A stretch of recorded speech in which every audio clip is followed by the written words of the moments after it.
పేదరికం కూడా ఇంకొక రూపంలో వస్తుంటుంది.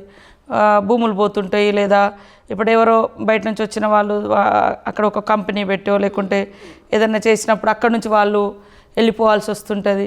ఇట్లాంటివన్నీ కూడా మనం కొన్ని చూస్తూ ఉన్నాం. సో అది నేనేమంటా అంటే అక్కడ ప్రకృతి జీవితం అట్లా ఉండాలి. సేమ్ టైంలో వాళ్ళని ఆర్థికంగా, సామాజికంగా, రాజకీయంగా, విద్యాపరంగా, ఉద్యోగపరంగా, హెల్త్ పరంగా ఇవన్నీ కూడా మనం డెవలప్ చేయాలి. చేసినప్పుడు వాళ్ళ లైఫ్ను మనం డిస్టర్బ్ చేయకుండా వాళ్ళ గుడ్ హ్యాబిట్స్ కూడా ఉంటాయి. ఆదివాసీలలో ఒకప్పుడు మార్కెట్ వ్యవస్థతో సంబంధం లేకుండానే అన్నీ అక్కడే దొరికేది, సంతలాగా అక్కడే దొరికేది. లేదా అంటే బయటి సొసైటీతో సంబంధం లేకున్నా కూడా అడవిలో దొరికే వాటితోటి కూడా హెల్దీ జీవితం కూడా ఇచ్చిపుచ్చుకోవడం అది ఉండేది.